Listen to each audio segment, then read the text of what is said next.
Right. Well, that's a good thing. Hey, I well, like we're this. on X. Like that we know we're on and we're live. Right.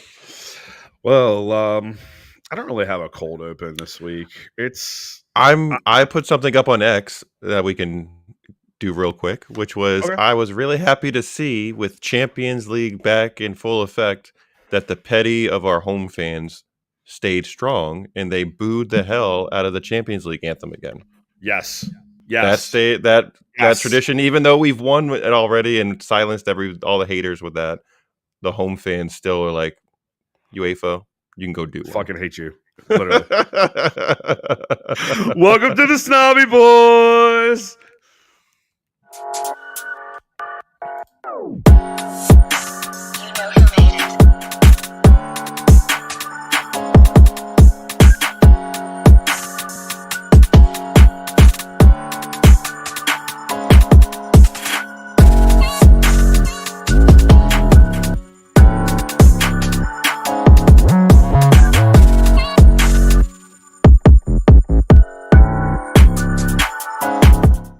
All right, everybody. Welcome to the Snobby Boy Podcast. I'm your host, Colby. That is my homeboy, Joe, over there. Good We evening on are a Wednesday night. on a Wednesday night. We're here to bring you some city updates and review on the Champions League. But before we get too far, make sure you hit like, make sure you hit the subscribe, make sure you hit the notification bell, make sure you stay up to date with all of our content. Well, Joe, what are we talking about tonight, bro? So tonight on a new night for us, we're going to start off with a little Champions League review of our 0-0 draw with Inter Milan in the Champions League today. Jump into a little city news. Fourth kit was debuted. A little rumor mill that started going around with Rodri. And then we'll just do a real light touch on the women's result because they were also in the Champions League qualifiers today. So they kicked off their Champions League campaign today in the same fourth kit. So we had both men and women debuting the new kit today in the Champions League. So we'll give you a rundown on who did what there. And then we'll finish off with a fun segment again that we've been doing the last two shows with some bro talk. Just kind of shoot from the hip and invite y'all into our world a little bit again. So that is We're what all we will be going through. we're also going to be and continuing to do the game that we did last week, right in the week before, I believe, of Who's That Baller. I will be testing not just Joe, but everybody here in the comments. So I'd like for you guys to play along if you'd like. When I put up the post, or put up the screen with the player on it. I'm gonna put about 30 seconds on the clock to give you guys guys time to figure out who it is, and then I'll reveal the answer. So yeah, all right, let's get on with it. I gotta improve over Sunday because I just Dude, you're went 0 for 3. over. I went over, so we're gonna have to fix There's that 4 tonight. this week. There's Oh, 4 this so week. there's either room for growth there or room to continue the over streak. So it's gonna see go how it one way or goes. the other. We'll see what happens later on. All right. So, Yeah, man. Inter Milan, Mm. rematch of the 2023 Champions League final. Knew it was going to be a tough match. Inter Milan's a strong side. They're well organized, well disciplined squad. Strong starting lineup for our boys. Had Yes, our best back line that we could probably put out there with Joško, Ruben, Manu, and Rico. Rodri back at the starting spot in his normal 6 role in the pivot. Kev and Bernie in the 8/10 role that they kind of alternated in. And then Jack, Erling, and Savinho out wide. So really, really strong lineup. Guys who have been playing a lot in the league. So guys who Pep knows are in form at the moment in time. So that was good to see that. Not too much tinkering because we know Pep in the past sometimes will tinker a little too much at times, which happens to all coaches. You know, looking through a lot of the people who put out their starting 11s. We used to do that. We're not doing it anymore. Don't really like the gruff that comes with being off on any point in it. So anyways, we're looking around a lot of the community who does put them out. Um, there were a lot of guys that put in Gundo starting, and I question that thought process a lot. Why is Gundo the guy that you want to start with?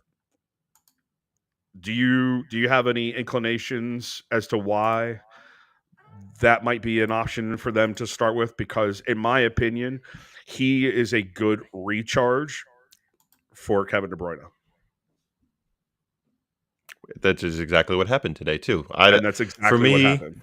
you're not.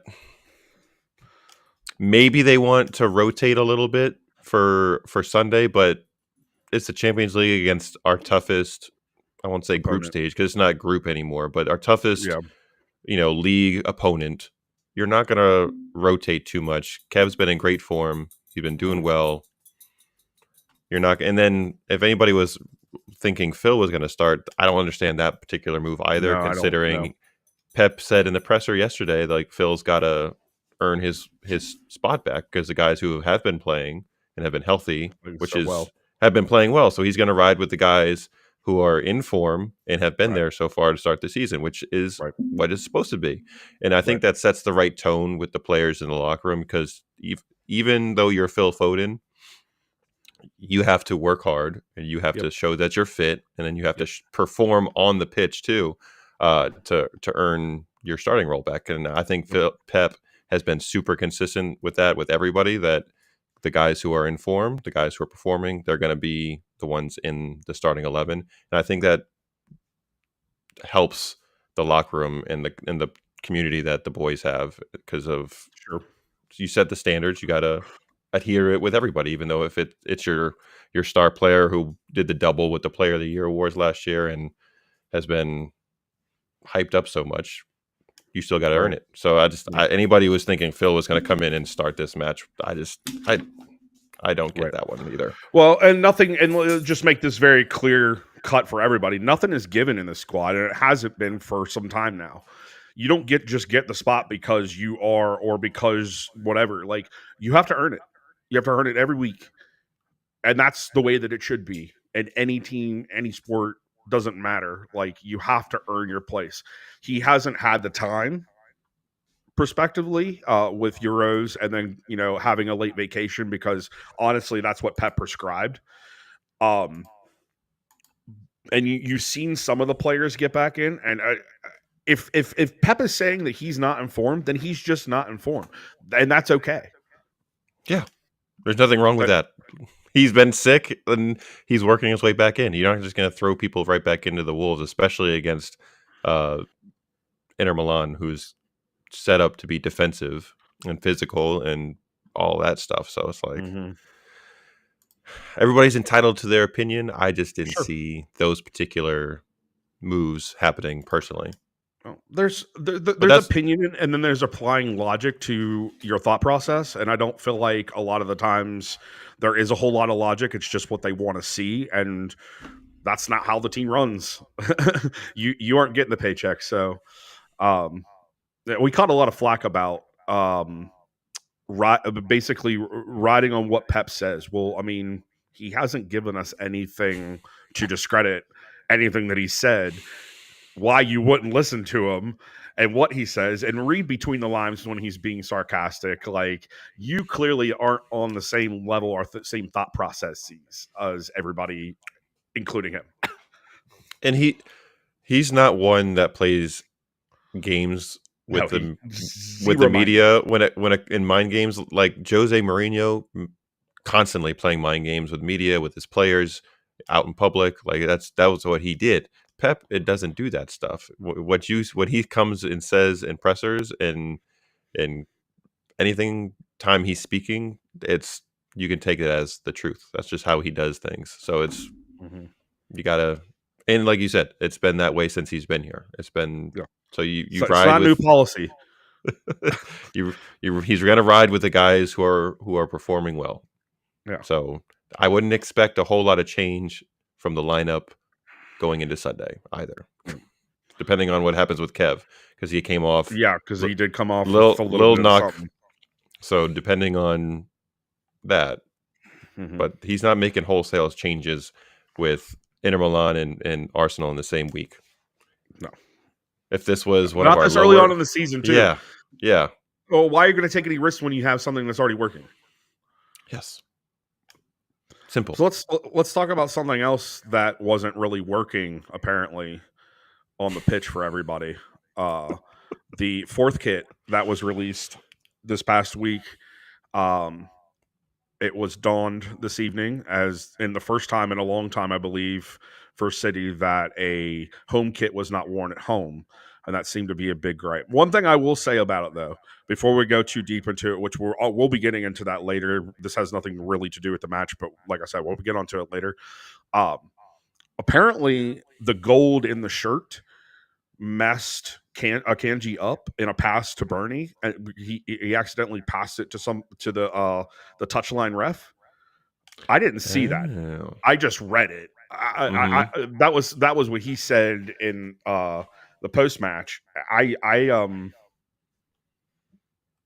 I didn't see it, but I kind of find it funny because a lot of us when we saw the kid initially, it didn't have this bright yellowness to the top of it. And if I'm being honest, it's a great kit. Don't get me wrong, but like my childish mind did come into play and into my thought process in this. Um, if you the top of the shirt when the neon or the fluorescent hits the top of it, I'm sorry, but it looks like somebody took a massive Mountain Dew PP on your shoulders. I'm sorry. You got to take that into account when you're building these kits and you're creating these things. You got to like, what's this going to look like? It might look great in this lighting, in this studio, in this camera, and with all the Yeah, effects we can do.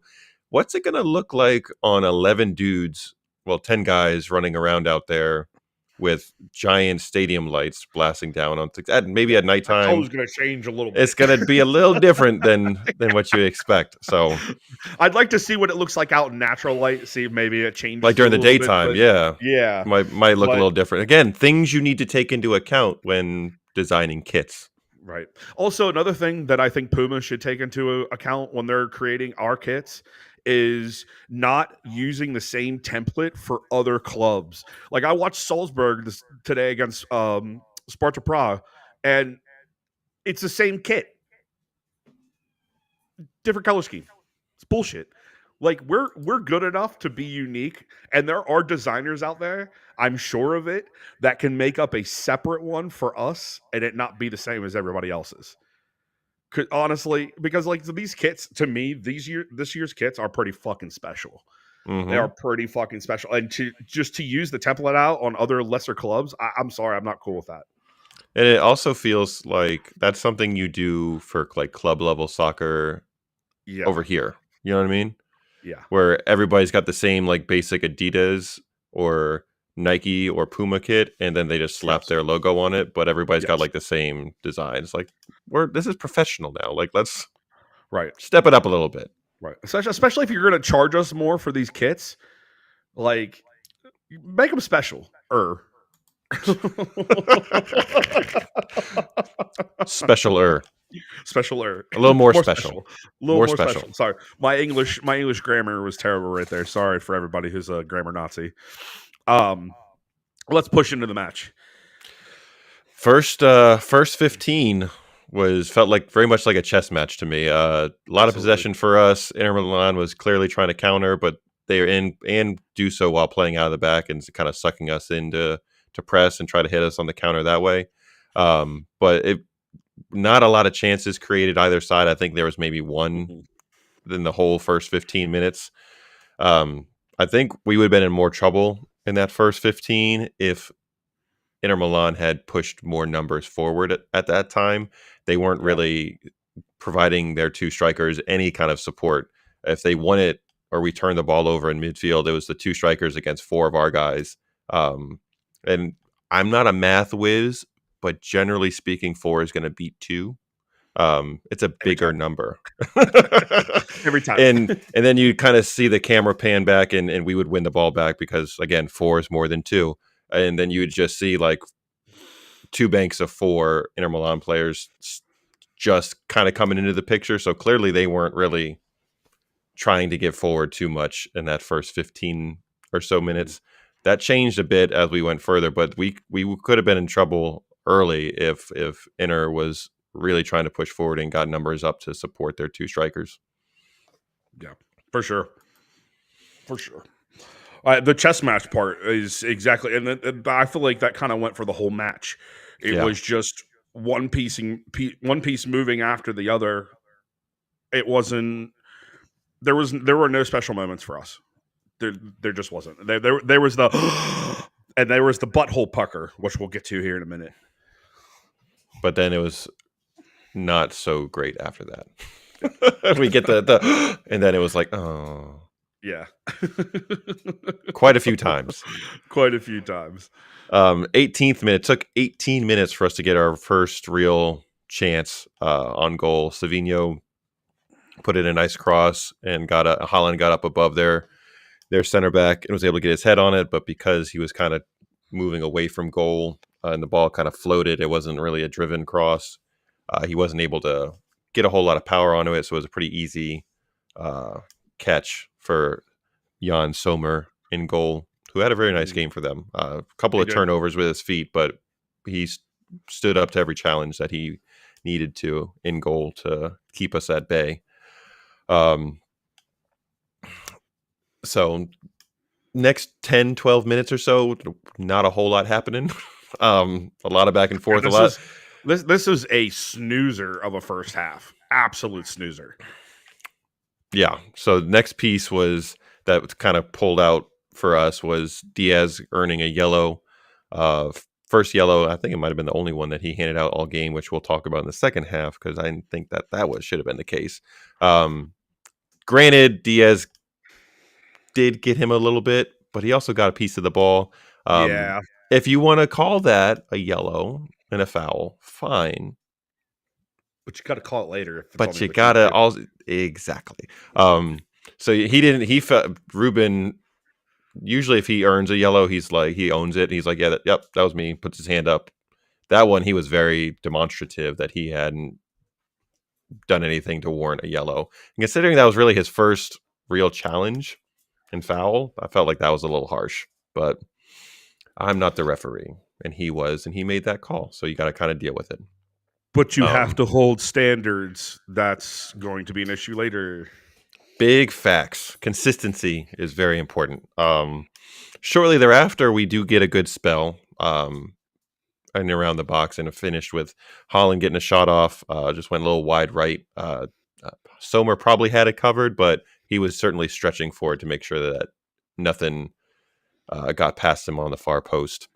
Mm-hmm. And then shortly, again, continuing that build up in that next minute or so, another really good chance. Kevin put in a wicked outside the boot bending cross, which was absolutely gorgeous.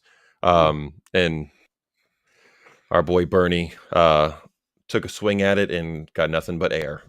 Whiffed on it and couldn't put it on frame. Better swing. That's exactly. So unfortunately, somebody with his ability level, you kind of expect that to at least maybe put it on frame, but that happens to the best players that you're going to miss them from time to time. So it is what it is. For sure. Going through the last of the first half of the match, Kev and Jack had a nice little interchange. And Jack was able to play a nice through ball to Kevin. Maybe a little heavy, but Sommer did do a good job coming off his line quick and challenging. And this is kind of where Kev took a little bit of a knock. He tried to put it on frame, got a piece of it, but Sommer blocked. And when he did so, I think he might have tweaked his ankle a little bit from what it looked like in the replays. He finished off the half, which was good, but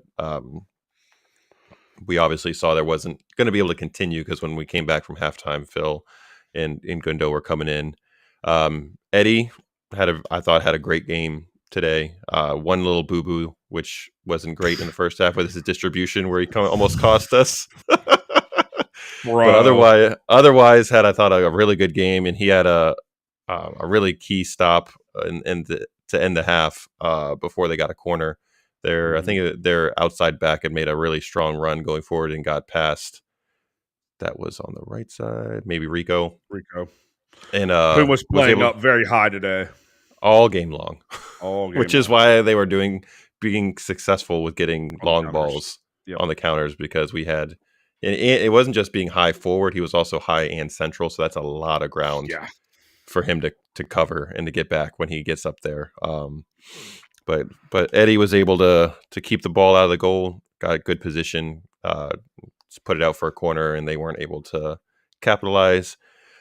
So that pretty much takes us through the first half. A lot of missed chances and a lot of possession and kind of just tactical trying to figure out what the Mhm. other team's doing.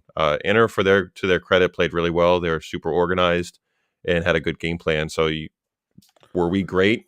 No, I had no stretch of the imagination. Were we great? No.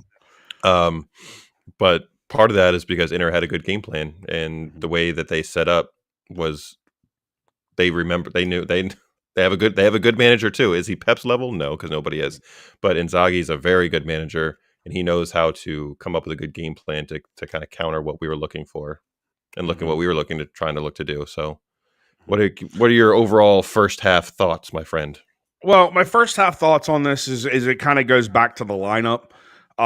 We understand that that Phil's not getting, obviously because we already talked about this. Phil's not getting starts because he hasn't worked himself into the side yet. Totally get it. But if I'm going forward in this game, knowing that they're more of a defensive type team than they are on the attack, I'm putting in Foden behind, right? Kevin maybe. I feel like Ilkay and Kevin in the second half with less minutes produces more results. I feel like if we put in more youth in the front to start out the game, let them win themselves out, and then bring on the vets, I feel like that could be a really good game plan going forward with our lineups. But who am I? I'm not getting paid, right? I don't have an FA license, class one, whatever. That's just what I'm kind of seeing right now because we have so much speed interchangeably with Doku on the left if he's subbing out for Jack, and then obviously on the right, I mean you have Bernie and Savino, and they're quick as hell, and you have Bernie he's a complete rascal. He just runs all over the place and tries to pick up whatever the hell he can, and I mean in that need for a swinging 10, the way that Pep has kind of been playing it, Bernie fills that really well. So I mean, maybe you start Phil and Bernie, and then And later on you switch out the mid. Maybe a defensive piece, maybe an attacking piece, and everything is copacetic. kind of echoing what you were saying. Mm-hmm. Yeah, absolutely. Well, we saw that in the oops, that is not what button I meant to click. At halftime, Phil and Gundo were coming on. Kev had to come off probably because he couldn't give us a full amount of I don't. minutes with the Yeah, injury. So, I and don't think he then was going to give us an extra 10. That's for damn yeah, sure. yeah, and you want to utilize your halftime window if you can because that doesn't count against your three sub windows potentially. Not that we needed Mm-hmm. them because Pep only made a few changes. But with Kev going off, Ruben took the armband. Savino came off that pushed Bernie out wide. Mm-hmm. So we had Phil and Gundo, and I felt like that gave us a little bit more control in the midfield. And I did like Bernie being more providing the width with the press with Phil and Gundo and Jack and Bernie as our primary pressers with Erling. I felt like in the Mm-hmm. second half we were able to keep possession a little bit more and win it back in more dangerous places. Savino, to his credit, was working hard, but when pressing, it has to be done as a team, and everybody kind of has to be on the same page. And he still is learning how the rest of the guys are going to press together and how to like incorporate himself into how to pin them in and keep them in. And if one piece is not in the right place, which happened a few times where they were able to build out of the back because um, everybody wasn't in total sync, made it Mm-hmm. difficult at times for us to do that. And so I think that was part of the reason why Pep put Bernie out wide was to kind of shore up the press, and I think that worked tremendously well in the second Mhm. half. Well, and you also had Rico filling in a lot of the time out wide right. So you had him. You saw him in the off ball motion. He would constantly come back out to the wide as Bernie would go in, Hmm. and then Savino would kind of. Well, I'm sorry, no, he wasn't there. Who am I thinking of? Doesn't matter. They always run a triangle. If you Hmm. ever notice when you're watching at the corner of any box, they run a triangle every single time. Somebody's running off ball movement. Somebody's got the ball. Somebody's trying to cross over to create space to move the opposite way. It's it's it's literally like I don't know what I was going to say, It's a but well-oiled machine. it is. It's just that's just how they work everything. Um, but the the reason my whole thought process behind this is that because Rico was up so high, Bernie had the ability to go more so in the box or even centrally and make plays and kind of leave him off to play as a decoy right wing, if you will. Hmm. Um, I think that really works well for him because I don't know that Rico actually has the to be centrally take the ball, turn and run. I still think he has some foot skill or some not foot skills, but it's not that he doesn't have foot skills. It's you at that moment in sports when you have people around you that quick, you kind of get this overwhelming anxiety feeling. You know what I'm saying? And I feel like he hasn't really mechanic that out of his thought process, if you will. Um, but yeah, anyways, I don't know why I was going on that tangent now. I don't know where That's it was okay. landing. We're here for the tangent. We're down for Right. that. This is the first time that we're doing a late night on a midweek, so thought Bear with processes us. aren't exactly in order. Phil coming in almost an instant impact, picked the ball up in the 47th minute, so pretty early on, and had a really nice, right in his normal range, picking it up on his right, cutting in on his left, just a little north of the crossbar. But you could instantly see the difference he makes in that central location. So you Mhm. really happy to see that. Throughout the second half, really, we won the ball in dangerous areas. Inter was continuing to try to play from the back instead of playing a little more direct, Mhm. and that was kind of playing into our hands with the way Pep set them up in the second half. Unfortunately, which we saw because it ended 0-0, we were not able to capitalize on their turnovers, um, Mhm. and the, all the hard work that they did to win the ball up top. Either final ball was missing, or the finish was just wide, or somebody Yep. just couldn't get out from their feet at the right moment, and then the chance was gone because Inter did a great job getting back into defensive position to kind of take away some of those chances. But it was just um, unfortunate because we had a lot of opportunities in the second half from turnovers that we just couldn't quite capitalize on. I feel like too often than not, we have these type of fruitless games, and it's always in the box where we lose the game, in my opinion. Us not capitalizing on specific goals, not and so much as not even being able to break the line into the box. You know what I mean? Facts. That was a nice yawn cover. I love I it. was trying to, but it clearly, you know me too well at this point. I'm surprised nobody's called me out on it yet because I've done it like 4 times just this episode. Again, this is a weekday, early Right. mornings and long days. And So we've already had practice twice this week. I have. I don't know about you guys. Yeah, three times. There you go. See, they're just like, and one more tomorrow.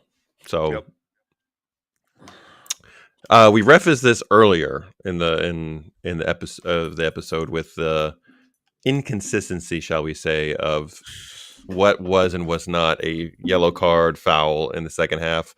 It felt like quite a bit that their players were getting away with things that clearly Ruben did not get away with, Right. especially with Gundo. Got totally wiped out. The guy got the ball, but he also left his leg out and totally took out Gundo at the same time, which looked very similar to the one that Ruben had. All right. And from there on out, so this was 55th ish, somewhere around that range. From there on, any opportunity Inter could take to kind of slow the match down, um, by a foul, by going down when they got touched.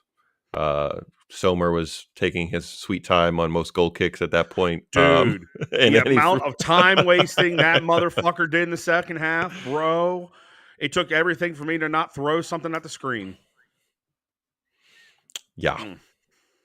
so felt like Gundo got the wrong end of the stick and got fouled pretty hard, and there was nothing there. And then shortly after that, Jack gets taken out on the sideline after knocking the ball past the outside back and continuing his run, and it's wiped out, and it's not a yellow card, even though it's stopping a promising attack.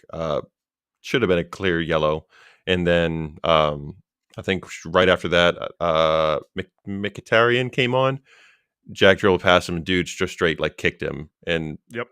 this was immediately following the previous one, and no foul called. And no card, or he got the foul, but no card, nothing. Clear yellows and nothing. So the inconsistency in the second half was very frustrating. Can you get out of my face? My apologies. My dog will not stop Phoebe's an bugging me. attention whore, just so everybody Little, knows. yes, she's an Australian Shepherd, and if you know anything about that brand, they are very selfish. It's all about me. It's all Yes, about me. exactly. In the 68th, had another great build up. They linked the link up between Phil, Gundo, Jack, Bernie was on full display in a good chunk of the second half, and then Phil. This goes to what we talked about at the beginning of not being quite in form yet and in full swing with everybody. Chances that he normally would have buried probably last year when he was in great form because he was playing regularly. He wasn't sick, trying to come back from that. We probably win this game because he buries at least two of those chances. But in 68th, he had another opportunity. Unfortunately, was not able to put it in. Josko almost in the 78th pulled out a bag of tricks and I had missed a that. he it was very reminiscent of last year when he was in his goal scoring streak where 4 just games in a row. just Yeah. unleashed a wicked left foot, just went wide of the post, unfortunately. But he was getting more involved in the attack, which is I think is a good thing. We're more dangerous when he's um, pushed forward and being a part of that build up because he's so good technically, and we know what he has in his locker. He can score those, and he's got that threat. Mhm. And then Gundo, I think, put up on his socials after the match too that he really wished he was able to bury at least one of the two like golden heading opportunities that he had in the last 10 minutes, which we've seen him do time and again in the past. But Yeah. these two, he just couldn't get either enough power or angle them into the corner. But I, they were just the, okay, the second one in, the cross in was too far for him. mhm. The fact that he propelled and launched himself and even got contact on that ball was lucky in and of itself. He had zero Great effort. angle on it. It was a great effort. I won't deny that, but it was that moment that he should have just let it go. I understand you want to get that goal and secure everything, especially with at that point there was maybe 5-6 minutes in regular time. Mhm. Um, I don't think that last attempt should have happened. I feel like that should have been Holland's. That was a sitter for him all day. Now they went back on the replay and they showed the angle to where it may have not, but I just feel like that angle was skewed in all honesty because the way you look at it, it was right on line. The curvature of the ball was coming right into Holland. If he would have just let it go, that was a stop and tap it. Speaking of tap-ins, Phil had a golden opportunity from the middle of the penalty spot with a non-dominant foot, with his right foot, but put it right into Sommer's grasp. No, did not pick a corner out. That was just straight down the pipe. Yeah. Um, but notice in the second half recap, it wasn't a whole lot for Eddie to do. He had a couple Mhm. of good saves, I think, but for the most part, even when they brought on Latoro Martinez to kind of change it up from Thuram, didn't really challenge us too much. They continued the same game plan, but Mhm. um, I think Inter played well. I think they had They a did. good game plan, but I think the takeaway for the overall takeaway for this match was we had a game that we could have won, but we did not play up to our ability level for whatever reason. Credit Inter, or sometimes you just don't have it, even if you're at home. Mhm. But we come away, new format, a point against your toughest league play opponent. We got 7 more to go. There's no real concern or worry, I don't think, at this point. So I don't know. Sparta looked pretty good today. some They wild look. score lines over the There was last some 2 days. wild score lines. So, Yeah. but for us, credit to Inter. They're a tough team. They're a good squad. Not an easy out. Yep.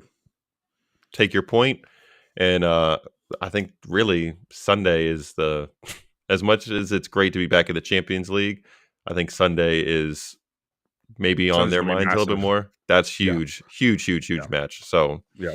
Well, and we'll see how that goes, considering that Martin Odegaard is going to be non-existent out for for a very a long while. time.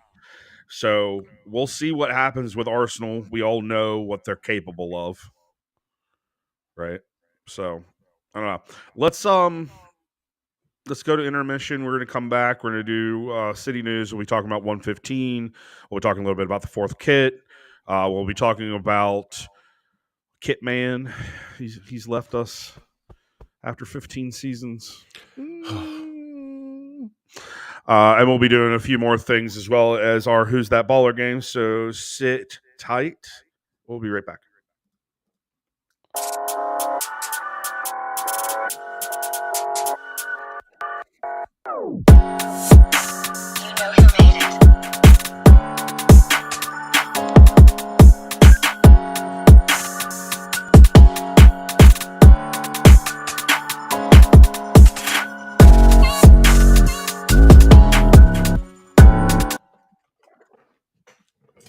And I still haven't fixed it because Colby deleted all the fucking files out of his computer. Technology is Dumbass. great fun, isn't it? Right? Dumb shit. So, city news. We got the 115 trial. The one that actually starts against the Premier League. That started on Monday. We were hoping to have some developments here by Wednesday as to what's going on within the trial. We have nothing. Nobody has anything. So, not Super much to speak tight-lipped. on. Super tight lipped. Let's talk about the fourth kit because a lot of people griped at the fact that the fourth kit was being worn as the home kit. Let's dissect this a little bit, shall we? First thing, Um, go. do you like that kit? Well, considering what I said earlier, it's tainted my view a little bit on it. Right? On the overall, I do like it. I like where I like the symbolism behind it. I like the fact that Noel Gallagher had a very integral part on how that was designed. Mm-hmm. Even as far as writing down his John Hancock to use as the numbers and the letters. So I find that part of it awesome because in American sports we don't get shit like that. We don't get an Nope. honoring this or honoring that in a sport. If they do, you get a patch for a season or for a few games. That's it. You don't get a whole uniform or whole kit designed specifically for you. And so to me, that's super cool because not only are you giving credit and paying homage to especially an album that would have been at that time 30, well, it is 30 years old now, um on their 30th anniversary they're coming back together now. We have a kit to show off the world. Why wouldn't you wear that at home? especially after it was just released. I understand wanting to stand with tradition, but all in the same, like, there are many other clubs that have broken tradition, so to speak, and not worn their home color at home. It's not an unpopular thing to do. It's actually quite a popular thing to do, especially if you're talking about like teams who play in the more summertime.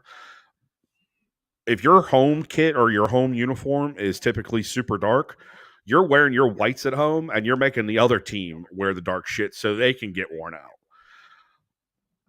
Big Uh, facts. That's a huge yeah. thing over here, especially in the youth footy ranks. Any opportunity you have to, what up, Stu? What's going on, big guy? Any opportunity you can get in any kind of advantage, and when it's 95 degrees out, if you can get in your white or gray or lighter color and Right. make the other team wear their black or darker color, absolutely trying to do We're that. also Ryan says we're city. We're also city. We aren't typical. No, we're not. And I think that there's this whole thing that we have to fit into a mold that everybody else has done for a century, over a century at this point, and it's okay to be a little bit different. It's okay to do what everybody else isn't doing. I don't want to be like everybody else. I don't want to be like United. I don't want to be like Newcastle. I don't want to be like Tottenham, Arsenal. I don't want to be like any of them. That's the one thing I love about this club and why I'm so deep into it is because it's not like everybody else. Stand out Got to stand above the out, and crowd. it has nothing to do with the fact that we have all the money in the world to do whatever the fuck we want. It's just a simple fact that, and the winning too. Like that doesn't even matter. I could give a fuck. I love the camaraderie. I love the community. I love all the different ideas and learning about the culture from everybody over there that we've gotten in contact with. Like that to me is so awesome. What's Joe doing, Stu? What's he doing? Is he making funny faces while I'm talking? No, I made a song reference that I knew he would understand when I said stand out above the crowd. Okay. That's a Goofy movie reference for Powerline. How do I not know that? That was like my favorite fucking Disney movie growing up. Are you kidding me? How do I not know that? You were in the middle of talking, so you weren't really thinking about what I was saying, and I just kind of slipped it in on the slide because I knew Stu would totally pick that shit up. So, I so badly would love to dress up in that jumpsuit.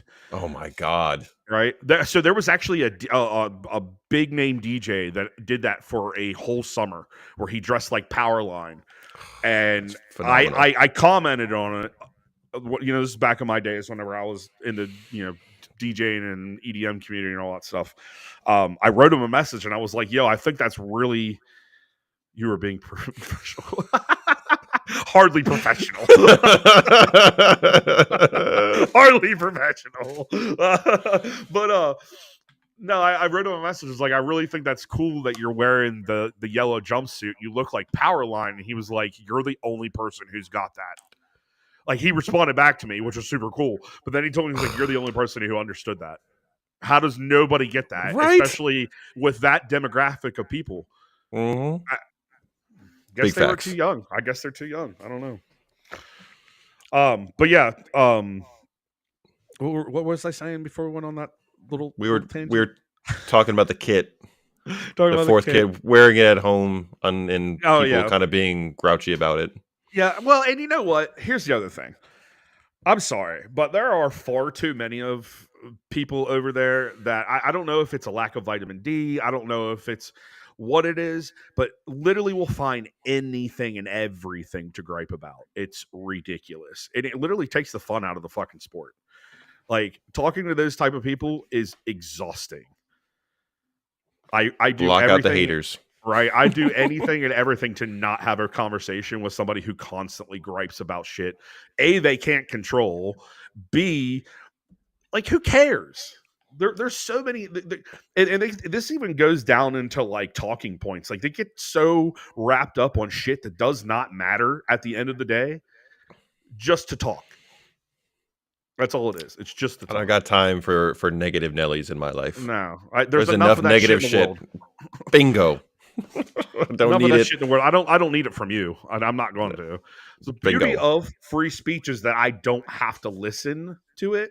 So if you've been blocked from our channel or whatever, it's probably because you said something that I think is fucking stupid, and we don't want anything to do with you probably because you're just not our people, and that's okay. Simple. You can go find somebody else.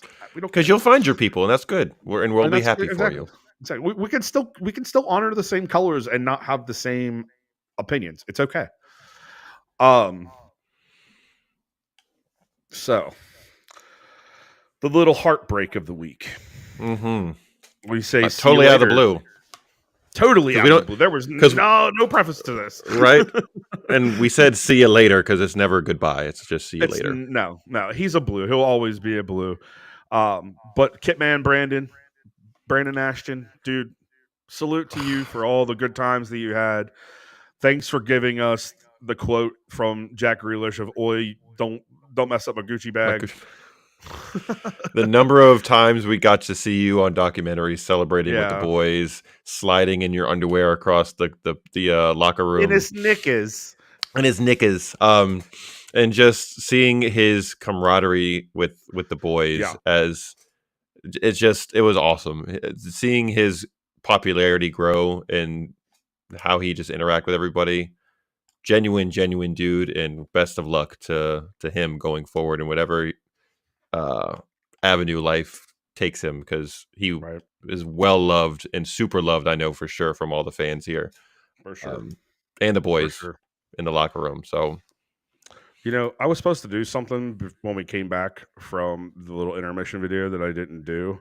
We were supposed to last episode debut this. So I'm gonna go ahead and I'm gonna go ahead and show you guys now because we're a little late and we were talking on the kit. So, and now that it's a little bit past, I'm just gonna switch it over now. And there we go. we did talk about that. That's right. We did. We're kit changing in the intermission. I'm glad you remembered it because now it's out here. There you go. Spent time making it, so I want everybody's got to see your hard work, man. Right. Yeah, totally forgot to switch that over. But here it is. Hope you guys enjoy it. Little ode to the Gallagher Square. Mm-hmm. So moving on, Rodri extension is in the works. Hopefully. That came out during the week that the extension might be being talked about in back channels. And then it was Pep and Rodri that were on the presser yesterday. Mm-hmm. And one of the media personalities asked him about it, and in Rodri and true Rodri fashion, shut that stuff down real quick and was like, I have 3 years remaining. I'm focused on football. I'm not going anywhere. It's a no story. I'm not talking about it anymore. Yep. That was it. I was like, okay, we ain't worried about it. Real Madrid, who is supposed to be coming in for him next summer, he's got 3 years left. He's not talking or worrying about anything like that. So mind your business, Real Madrid. Right. I find it so funny. I find it so funny that contract extensions and talks come at the most stupid and opportune times, like just to drum shit up. And I really think that's what it is. It's just they want everybody 100%. On the internet just to talk about something, which we're doing now. But like, if somebody has 3 years on their contract left, don't you think it's a little bit premature to even be making those type of notions? Maybe at the 2nd year mark and we're like in winter break, then you start asking questions like, what are you thinking about with your future? The same thing goes with Pep, dude. Like, Pep is so... Smash that leading. Oh, yeah, we will. Listen, for those watching, this is what Colby was reading in his mind. It took a second to register. Yeah. I love the dig at Arsenal. Well done. Yeah, right. I started reading that, and the first thing that ran through my head is like, oh, we got somebody in here talking shit. Let's go. But no, he's talking shit in a good way. So he's talking shit in a good way. Let's go. Hey, keep that coming, brother. Right? Thanks for tuning in. Yeah, I just think that it's completely asinine that people start something that doesn't have any, like, there's no merit to it, like there's no nothing. You're all of a sudden, oh, we're going to talk about your contract, you have 3 years left. Okay, Why? I'm here. I'm here. I'm not. Who's disgruntled in this club? Nobody. No. So Ridiculous. not even worth folks bringing it up to these guys. So I'm glad that Roger was like, done, not talking about it. It's over. Squash it. And it's so obvious that it's rival clubs, sources, or people over in Spain of the two big clubs over there that are trying to drum That up part. drama where there isn't any right before a big Champions League match to try to get in the heads of City, because that's always worked well for them, huh? Always. Every time. Totally. Every fucking time. Maybe not. Knobs. Exactly. Kind of on the same topic, though. Pep not extending and whatnot became a little hullabaloo again. Yeah. Just because he's maintained that November, December is when they'll all sit down and start really discussing next steps. Right. It's September 18th. We are a full 2 months away from that time period that he's laid out. He's not going to be signing anything right now. There's No. not going to be any news coming out saying Pep's doing this, Pep's doing that. So if there is any, it's bullshit, because he's already You said should know it's bullshit. that part. Yes. You should Because know it's bullshit. what we said earlier, Pep is a man of his word. He's been honest with us from the entire time he's been here. And if he says we're not discussing anything until November, December, then they're not going to be discussing that. I So, think people don't understand integrity because they don't have it themselves. oh, He has been nothing but the definition of integrity he embodies. Same thing with the club. Like, I don't understand this premature going down a path that isn't there because it fits whatever narrative you want to build up on. It's kind of hard to talk on things when there's no evidence of it. That's just my point of view. Like, based, if you say things from a based perspective, I might consider what you have to say. I might, but then I have to find that base on my own. And if I can't find any, then you have none. Which will bring me into my next. I was asked Joe Rimmers, and he's like, "Don't listen to anyone. All they ever do, dude, Ryan, they are all idiots.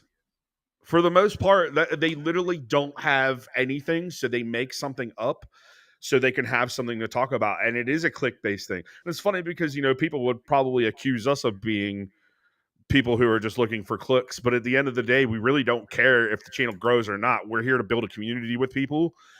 It's your choice, the people who are in here, to share it with others and bring them into this. Much other than that, we don't care. We just love the team, whether you care or like it or not. But anyways, I'm going far off the thing. How do people predetermine whether or not a player is to start in the following match because they didn't start in a previous one? I need to understand this.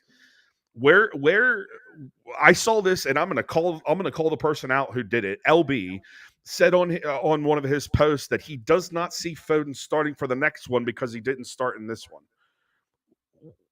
Why? What's the basis in that? Who's to say he won't play at all? What if he's? I mean, I just, somebody needs to explain this to me, because I just think that it's really stupid thinking, and that I think that it's baseless, and I can't get behind baseless comments. some more information on folks' process instead of just throwing out, he's not going to do this because of this. Maybe extend that tweet a little bit and Yeah. explain a little more in detail as to why folks feel a certain way about that. But Kev came off at halftime. If Kev isn't feeling right, guess who's probably starting on Sunday? It's probably going to be Phil. Exactly. And honestly, I kind of feel like that this was going to happen going in this match. I was like, it's either going to be Kev or Illy who gets hurt, and then that spot's going to be open, and that's going to shove him right up front. Mm-hmm. It's not that he's not going to work for it, because Pep's going to make him work for it this week. Trust and believe. But yeah, it just I don't know. It doesn't really make a lot of sense to me.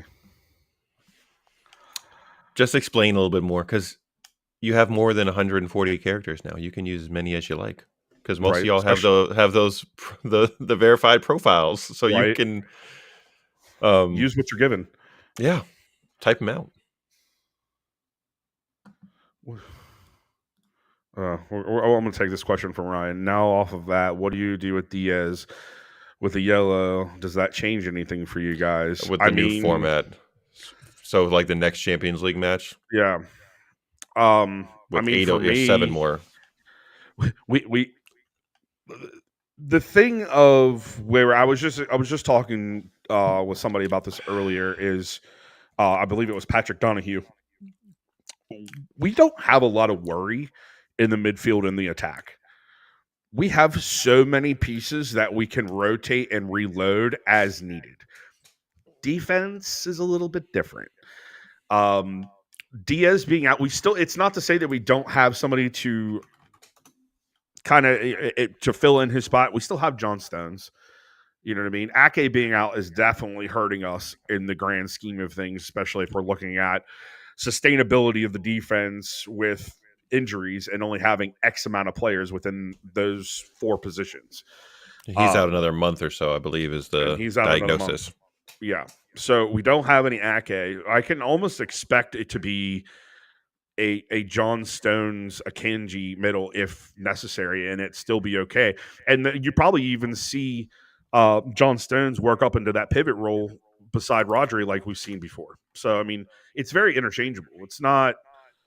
Um, he does hold the line He very high. and he also keeps them super organized, which is He the does. piece that if we did when we don't have him there, um, there's nobody there to kind of rein in the other three guys who like to get forward quite a bit. Akanji likes to go if Ruben isn't there to kind of keep him back. He's going to go on some adventures, and we know Johnny loves to go on a good romping midfield run. So uh, it's we're gonna have to get used to this new format for sure, Yeah. because with the added 2 extra games, the whole yellow card piece definitely I think comes into play at some point. Um, and part of the thought process. But hopefully, depending, I got to look at the schedule a little bit more. There might be times where we might have an opportunity to play an Akanji Stones center back partnership, um, and give Ruben either a rest or space out those cards a little bit if needed. So Yeah. it's it's going to be interesting to see how this new format plays out going forward. So quickly, men weren't the only ones Nope. in Champions League Nope. today. We had the women out in France playing against PSG, utterly demolished them 5-0. It was not close. I watched a Nope. little bit. I found some random site on YouTube that was live streaming the game, so I got to watch a little piece of the game while doing some other work. But Jess Park got on the score sheet twice. Mary Fowler also was on the score sheet, and Chloe Kelly uh, also was able to come on in substitute time and get the fifth. But the two big pieces were our primary strikers. One, Bunny Shaw was not able to participate. It seemed like the club had a boo-boo with applying for her work visa over there or in the Champions League, so she could not participate in the match. How does the director of football operations fuck that up? She's your star striker. Right? Like, If she's got to be like first one on the how do sheet, you make sure not? she's good to go. How do you not realize that her visa is up? Yeah. Like, I'm pretty sure a work visa anywhere in the world is only like 6 months at a time. So How do you, or somebody somebody made him. fumbled that ball bad? So, but Medimo, our new striker, thankfully we have her now, because Right. last year whenever Bunny had to miss when she got hurt towards the end, we suffered with not having a like for like replacement. Now we do, and she got her first competitive goal for City. She started the scoring off with a really nice, not quite bicycle kick, but a kind of a volley that went right in. So kudos to the ladies, took care of business in the Champions League qualifiers. So they will be kicking off their regular season in the women's Premier League or the Women's Super League. Or are you gonna make fun of me? I'm doing it right now. So they'll be kicking off their regular season here soon. With Emma Hayes leaving Chelsea, that really opens the door for City to kind of be the favorites this year. So look for a big season from the ladies on to kind of rival what the men are doing at the same time. It should be a big year for both professional sides. Hopefully, knock on wood, with quite a few trophies coming home. That would be great. I mean, because nobody cares. Well, you will Somebody not. does care. But I do. Because Yeah. I have two daughters who play and look up to the lady side, and two, you can't say that we're not giving airtime to both. So Yeah. we cover City across Equal the board. opportunities, right? So May not be whether equal pay, but and if people don't care that part, you could just tune out those last 3 minutes and we'll carry on. No big deal. Man, oh man. I think it's great that both all the women's leagues are coming up. Pittsburgh, actually, they just got their first women's team. They are known as the Pittsburgh Riveters SC. So Riveters, like Rosie the Riveter? Like Rosie the Riveter, exactly. Very cool. Yeah, very excited to see that program get up and running in their UCL. Ryan, you're such a cunt. You are such a cunt, dude. Our fantasy league chat sometimes I have to take a deep breath, roll my eyes, and turn it away. Oh my god. Oh, dude, some of the shit that is said in there, I was just like, what? What's he ain't happening? Shit, and he knows it. But that's because it takes one to know one. Did you guys play against each other this past week? In PL or in fantasy? One of the two first, and his team beat my team. Unfortunately, dude, I'm 0-3, and I have a pretty decent squad, so I don't. Whatever. This is a learning curve for all of us because nobody's done this type of like fantasy before with Premier League fantasy on the sleeper app, which is really fun. But it's like I got really good players, but they're getting me negative points. Like, how does this make sense? Right? I don't understand this. So we'll get it squared that way. But I really like the format, and this is more fun than like American football fantasy for me. So yeah, for sure. There's a lot more to keep up with. Like, I feel like with fantasy football, like, you know what players are going to be good. There's a cap level on whether your team's going to progress after pick whatever. It kind of flows that way with fantasy Premier League, but you also still get really good players that could whatever. And for us, sometimes other people don't see good players, so we're just like, on the sneak, I'll take that guy. On the sneak, I'll take this guy. Right? Bingo. So, good stuff. Sleeper scoring stinks. Yeah. We'll get it together, Commish. Right? We also threw this together in like 18 hours to get enough people in here. So we didn't even have a real proper draft. It was just like, okay, show up this time. And I don't remember what I was doing, but like I had forgotten that the draft was happening, and I was like, oh god, yeah, I think it was the first game of the season, wasn't it? Probably. Yeah. It was right around that. Need more bench spots too. No shit, dude. No shit.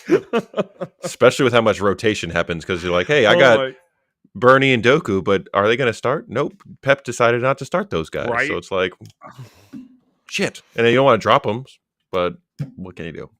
Nope. And it sucks too, because you get to that place where you're like, I have all these good players and I don't want to drop a single one of them. Mm-hmm. So I'm either going to have to take the L or lose the player. Which one do I really want to do? Lose the player. I would rather take lose the the player. But you don't want to do that at the same Right? time. Crazy. All right, so let's get into our weekly game comments section. Oh boy. You're welcome. You are welcome into this game. We'll leave the comments open. Joe actually shouldn't see them, but I'm gonna have him keep the comments open while I run the game. So yes, here is our first guest this week. Are you ready, Joe? I'm ready. Ready as you'll ever be. Exactly. Ah. All right, I want to give the comments section a second to see if they know who it is and let them put it in the comments. I'll give you an extra 15 seconds from here to give me an answer, just to make sure it's solid. I'm pretty sure I know who this one is. I think I'm gonna get Pretty a point sure. here. It's to me, it's simple as hell. All right, is everybody ready? I concur with Mr. Stewart. Ding, yes. Ding, ding, ding, ding, ding, ding, ding. Thank you for the braids, my guy. And the twists. Oh, all right. I got one. Whatever happens the rest of the way is an improvement over last Sunday, so I'll take it. All right. All right. That was 1 of 4, so he's got 1 point. All right. Next one.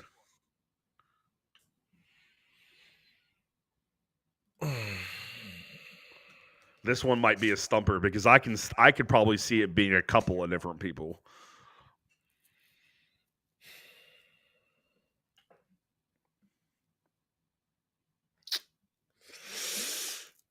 All right, I'm gonna give everybody 15 seconds, and then I'm gonna hit the play button, and the reveal will come up. Got 2 different guesses in the comments. And I'm going to go Eddie as well. Eddie? Really? You sure about that, guys? I'm rolling with it. Oh, keeper, but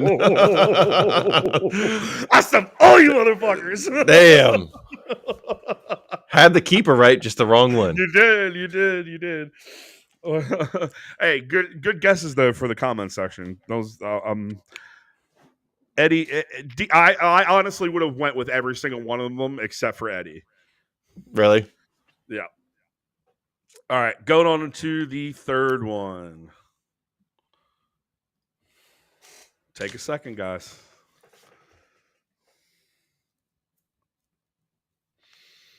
I think I got it. Think you got it? Comment section, we got anything? We give it 10 seconds.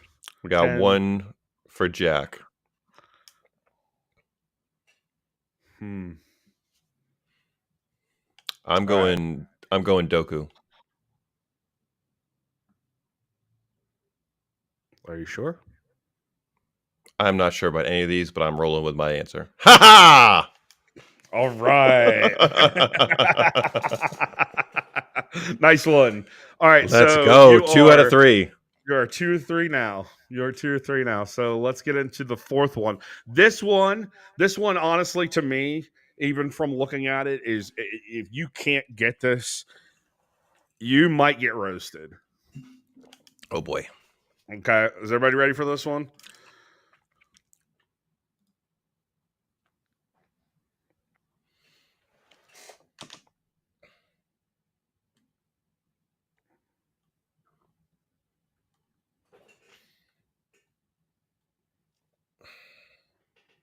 Any guesses in the comments?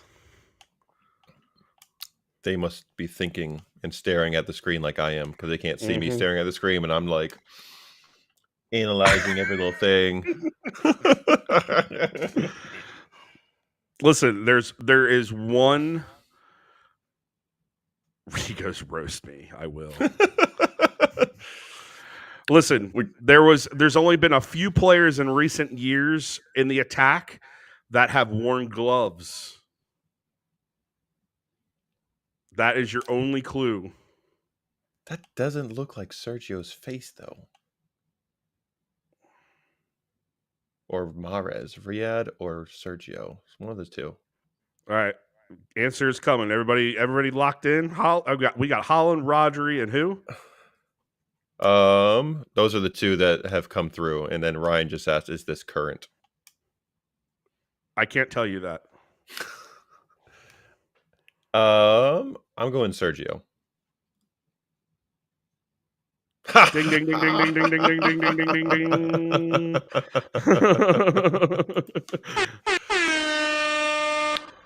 Well, that was a massive improvement on my part, just from Yes, it last was. Sunday 3 to. of 4. Good job, buddy. Good I job. made up for my rotten performance on Sunday. Oh, dude, that was awful. It was not good. None of them were even close either. So Not even close. I will own that L for sure. But 3 out of 4 ain't bad. I'll take that. No, not at all. Hey, listen, thank you guys for participating in the comments. We're going to do this every week. I'm going to start switching it up a little bit more to make it a little less easy, in my opinion. I'm going to make it a little harder for y'all because why not? Challenge is good, right? Absolutely. Challenges are good. We don't actually have a lot on the Bro Talk front this week, so I'm kind of going to let Joe start it off for us. Growing up, I love how we just both swung our arms around at the same time. right? Got to get comfortable. Like Right. leaning away from each other too. Right. Growing up, Mm-hmm. tell the folks what your dream job was as a young Colby. I had a dream job every fucking grade. What are you talking about? You were one of those, huh? I was one of those. I never knew what I wanted to do. I didn't have a lot of like backing as far as like parentals or peers telling me, you're really good at this, you should do that. Or maybe I have in the past and I've kind of written it off and not remembered it as a child. But to go down the list, if I remember correctly, my 5th grade yearbook said that I wanted to be a professional snowboarder, which I did for a very long time. That obviously didn't pan out because I'm sitting here talking about football with you. You are not on X Games. I'm not on X Games. I am not friends with Shaun White. I also wanted to be a Major League Baseball player. That was probably my only real God-given talent as far as sports goes. I wasn't that great at basketball. I was really good at American football running the ball, but nobody ever wanted me to be the running back because I was always taller than most people. Yeah. I played that position growing up in Pittsburgh, so it was just kind of like I wanted to keep on with it, especially when we moved down to Virginia. They had already had like an established running back in middle school, by the way. And I was like, what? This guy? Already? I'm bigger than him. I'm faster than him. Like, how would you not want me as your wrecking ball? And I don't know.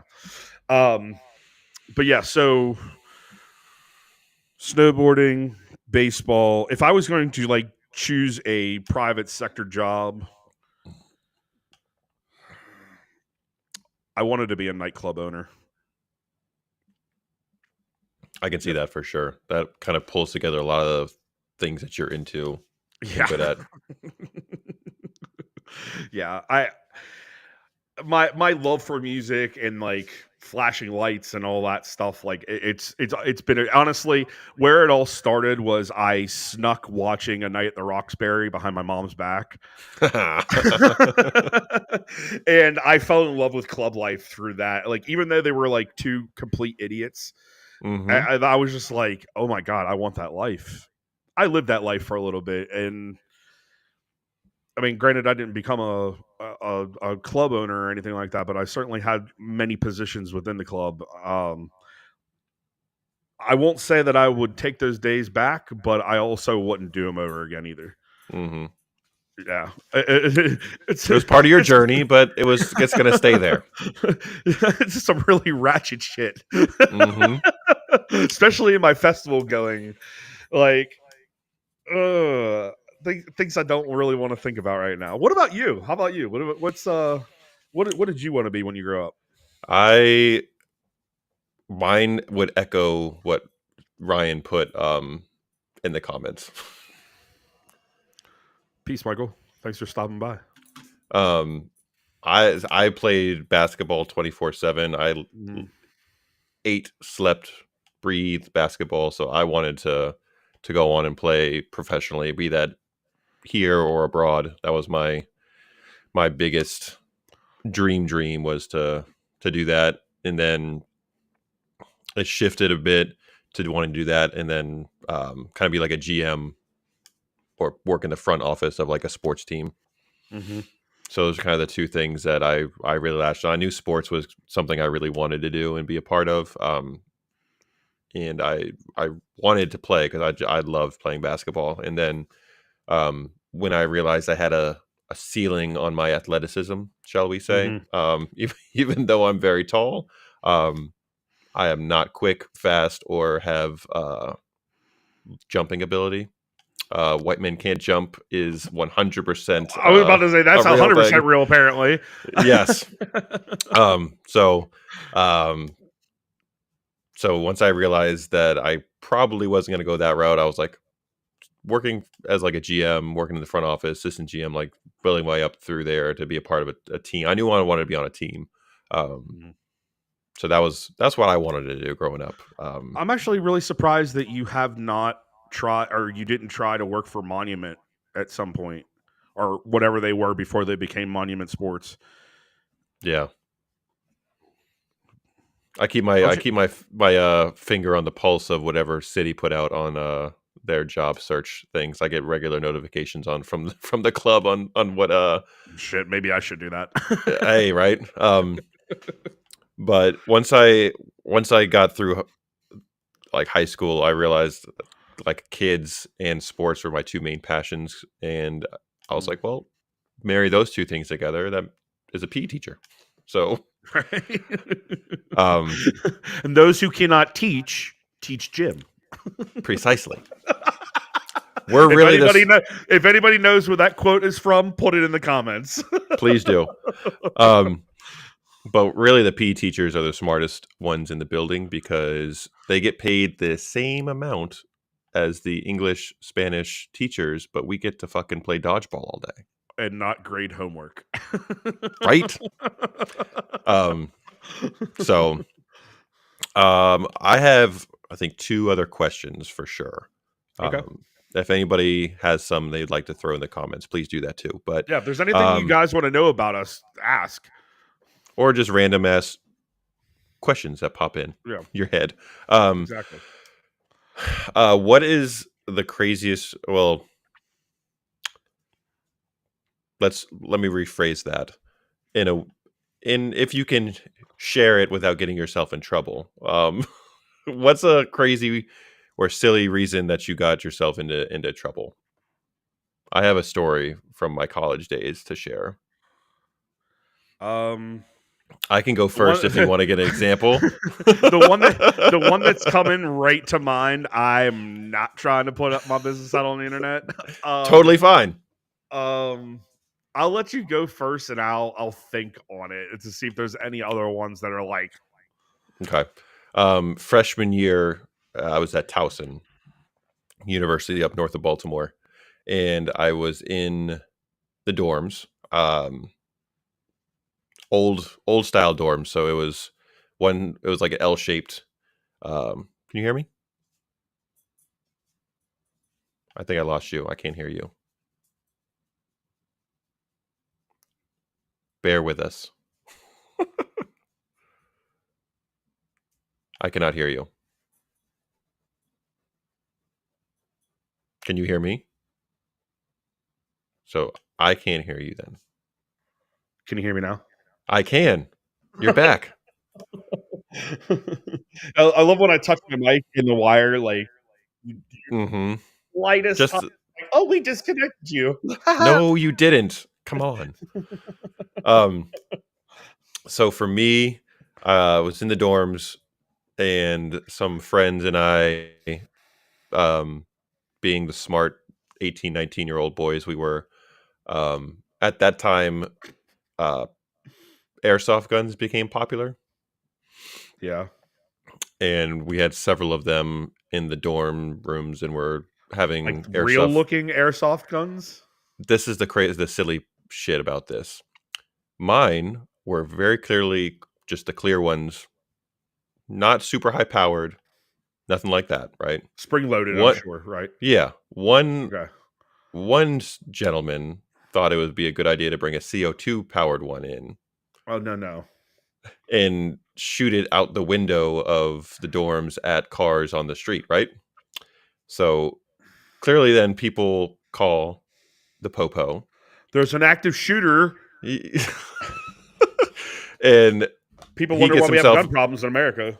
he comes and he gets in trouble, and people say, I think Joe has some too, and got ratted out on that. And because I had gotten rid of mine because I knew some shit was going to go down, but Okay. I neglected to get rid of my ammunition, just the little pellets, pretty Oh, much. But yeah. because I had that in my dorm room, I violated the code of conduct for weapons, and was dismissed from the dorms for like the last month and a half of school. And I Oh. I crashed on my buddy's apartment couch for the remainder of my freshman year in college.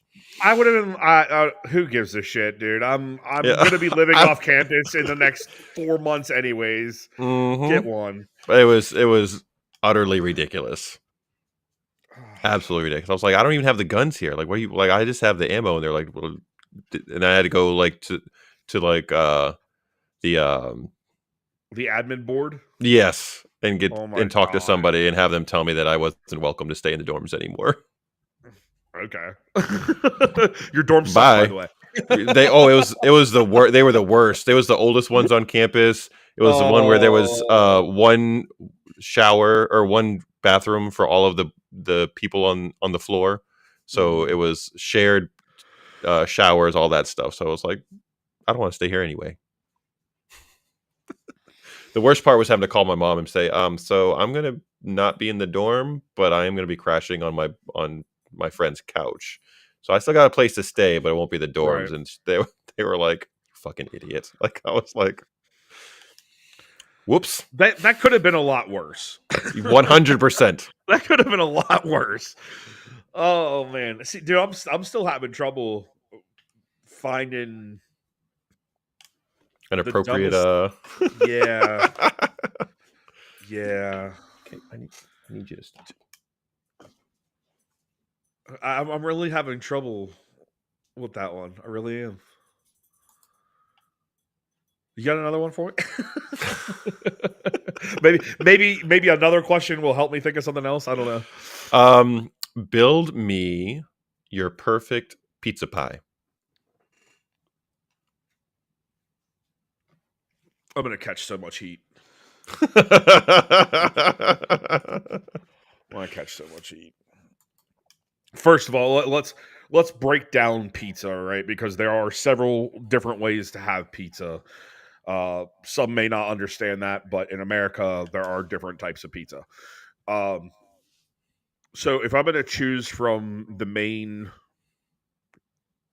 concept of construction, that being the New York style, the Detroit style, the Chicago style, and then what everybody else eats. Well, and then there's Denver where they make everything just dough. It's just a big dough fucking circle with shit on top of it. Mm-hmm. I would probably have to go with a Detroit slice with bacon and pineapple on it. Bacon and pineapple. Bacon and pineapple. Logs into Snobby Boys. Now let's break down pizza. Yes! Trying to catch my city news and what's going on in the world of Man City, and they're over these here talking about jokers fucking pizza. are talking about fucking pizza. And you had the nerve to pick Detroit style with bacon and pineapple. Yeah, bro. I like that deep dish, man. I'm sorry. Mm-hmm. Hey, I'm nothing wrong with sorry. that. But the thing that I'm not going to apologize about is pineapple on pizza because it definitely fucking belongs.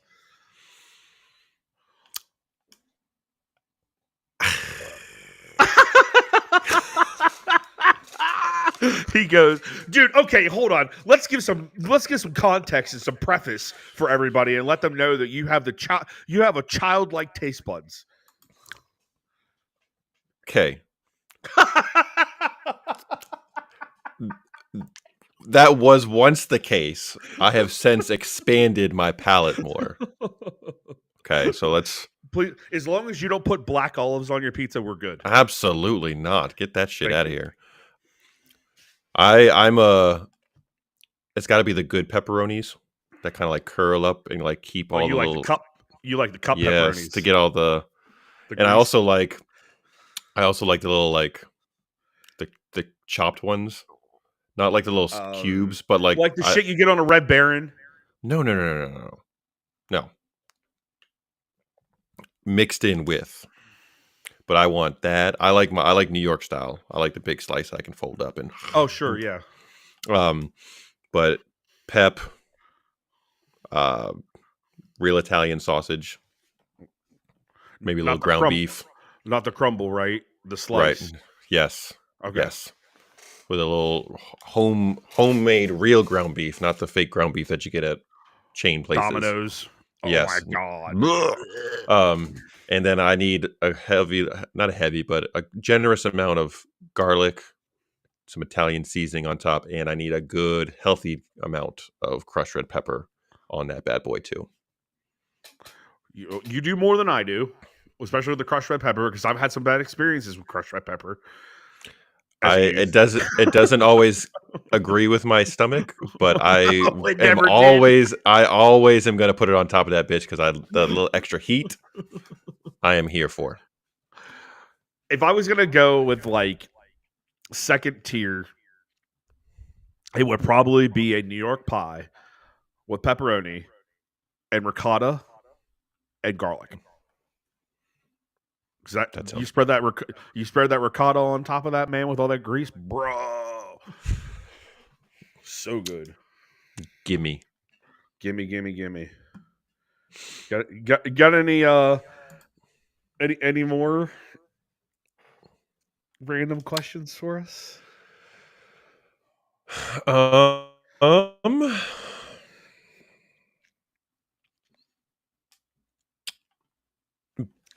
We got two. We got two of Oh, the Cam. top three toppings. What's up, Cam? Detroit style is right. He knows. Chicago, honestly, like on the whole, is probably my favorite pizza in America. If you go to hmm Luminati's in Chicago, bro, they have a beef dip pizza, which if you don't know, Chicago is the home of the Italian beef dip. You may have learned it on The Bear or you're watching a food show. If you didn't, now you know. They actually put all that on a pizza at Illuminati's, and it is probably the most expensive pizza that I've ever paid for. It's usually about $60. Yeah, Whew. That's a dude, they are not high cheap, quality. bro. That's a nice steak right there. And it usually takes about like an hour and a half to get, so you know You're in for a. you're in for a good one. Mm-hmm. Yes, chef. Dude, listen, hey man, Yes, I chef. will I will show you guys some of the things you never thought you'd know. Oh, you saying that because of the bear? Oops.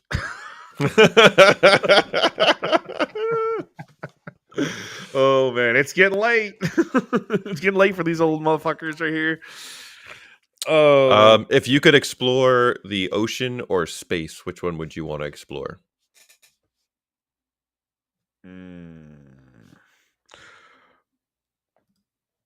I'm a, mm, I'll take your word for it since you and your brother, your family are from the Chicago area, but Wrigleyville is not my scene, bro. Is not my scene. Um, Ocean or space? I think I would probably go with space because there's a weird fear I have of the depths of the ocean. Big Um, facts. it's I think for me, it's not being able to see what's in front of you, and at least in space, I know what the fuck I'm seeing in front of me. You know what I mean? Whereas, Mm-hmm. if I go down, in the Mariana Trench, right, I'm gonna see some shit that I didn't know was real, and it's gonna scare the fuck out of me, and I might puncture a hole, freaking out in that small capsule, and we'll have that whole thing happen all over again. What happened with Titanic, and I'm not about it. As far as space goes, like I know that we can't realistically go that far outside of the magnetic field that actually is around Earth that people would probably call the firmament. Um, I know that at least I can go X amount of away from Earth, and I can still come back. With an ocean going down that depth with that high pressure water and that thing like just on me, no, I don't know. That fear was already unlocked. I don't need to see it. Absolutely agree with you 100%. At least in space, I can see what's coming at me. If I'm down in that ocean, I don't know what the hell is like 10 feet from me. So that just a fear of the unknown itself, hard pass. As much as I I love love the ocean, nope. I love I love condescending LOLs, by the way. They always fucking make me happy. Sorry, I'm sorry, Cam, I'm using you in specific, but it's happened quite a few times. I hate condescending LOLs. Makes me want to just give you one of those.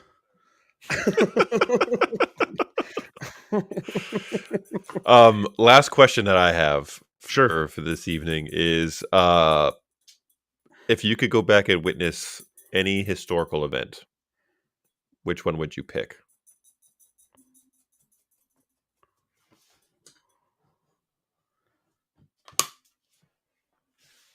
I'm gonna get blasted for the things I would say. I don't know if I want to tell. Then pick a safe option then. I don't. Is okay in history. Is there really like a safe option here? I mean, it's death or the other. Fair point. You know what I mean? Like, Colby going to Woodstock and tripping balls. I probably would. To be fair, Ryan. To be fair, in my heydays, like late teens, early 20s, if I was able to get in a time machine and go back to Woodstock, 110% I would. But like on real life shit, I honestly would like to go back to World War II and kind of witness that on a like first person perspective and not getting it from textbooks or whatever, and being able to not just see one side of the war. I want to see all sides of it. I want to see from the Nazi perspective, from the British perspective, from the American perspective, from the Russian perspective, and being in that in battle to kind of see what the feeling was amongst each one of the factions, if you will. Um, you dead, bro. Yeah, I probably. Which front? That's Cameron. You're going too deep, dude. um, I just think it would be really interesting to see, especially with what we're dealing with now in current times. Um, there's a lot of things replaying that people aren't seeing because they did not pay attention in history class or they just don't care. Um, so for me, it would probably be that. Yeah, World War II or going to Woodstock. Thank you, Ryan. What about you?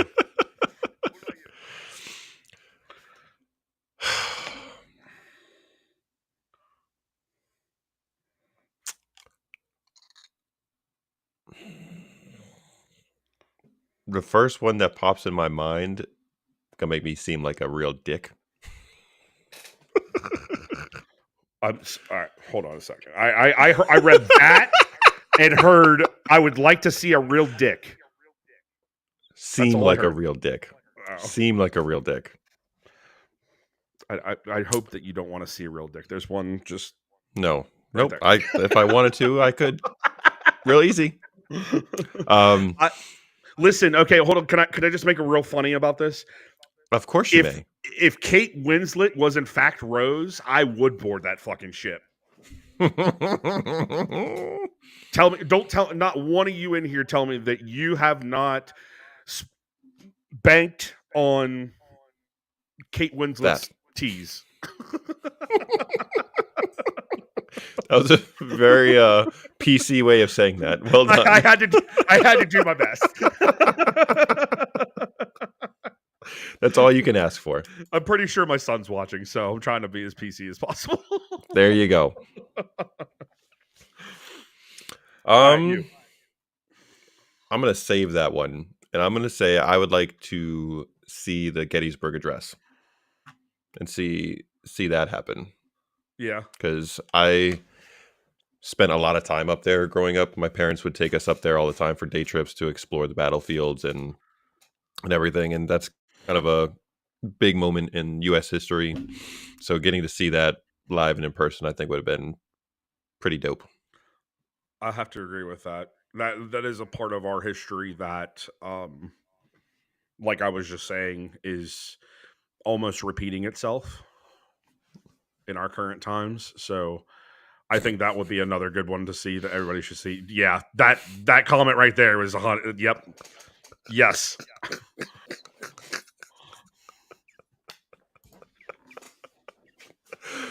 Damn it, Ryan. Oh, dude.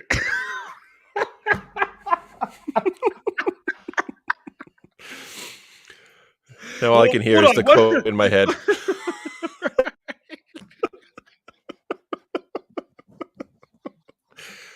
Paint me like one of your French girls. French girls.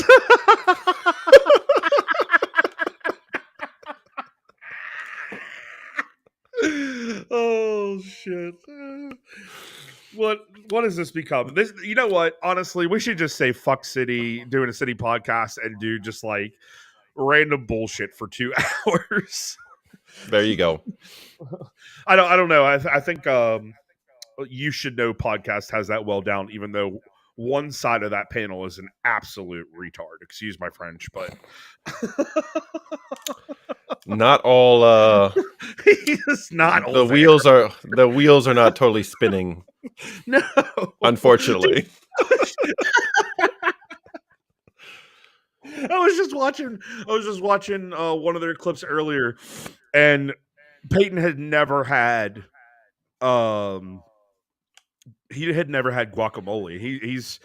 He's very much like, I only eat what I eat. You know what I mean? He's worse than me. Oh, dude, he's so much worse than you when it comes to that shit. He really is. He's like a toddler to 5-year-old taste buds. So, dude opposite to him had him try guacamole from Chipotle, and he picked up the little 2-3 ounce ramekin cup, opened it up, pulled out the fucking fork spoon or the spork, whatever you want to fucking call it, and really went in to go take a whole mouthful of just guacamole, no chip. And dude looked at him. He's like, what are you doing? There's a whole bag of chips there. Grab a chip. Nobody dip. Nobody eats guacamole with a spoon. Lord have mercy. Oh yeah. Prayers for the younger generation. Jesus Christ. Really, there is a massive lack of common sense in the world. So, great damns would it be? We are at an hour and 40 minutes now, my dude. Do you have any other ball busters while we're sitting here? I don't. Awesome. I think that about tapped me out. I'm pretty tapped out now. I'm pretty tapped out.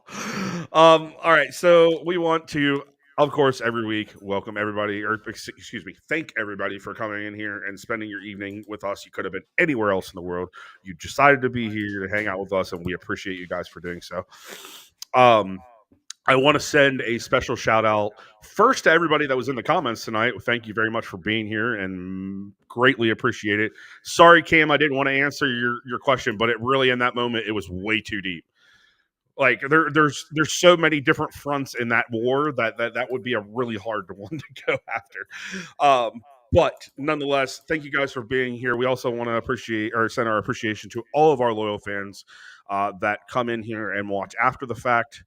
We see you. We appreciate you. But I also want to send a special shout out to Stephen Smith and Anu, who are always liking and commenting and doing stuff on our Instagram page. I appreciate you guys for doing your part and just pressing the fucking like button. Like it's not that hard. It's not that hard. What else? Yep, that's really it. Make sure you hit the like. Make sure you hit the subscribe. We got merch. We got merch. Shit, you know what? We haven't shown the plastic one, right? We haven't showed that one yet. Sorry, I'm trying to pull it up right now. Well, we can debut that one after the Arsenal match on Sunday if you want. Think you want to do that? Let's do that. We're gonna fully debut that for you guys after the Arsenal match. Till Sunday. We'll see you then. I had something so much cooler in my head. And it just no, wasn't working for that minute, for that time. So let's leave you with we'll do this one since we didn't.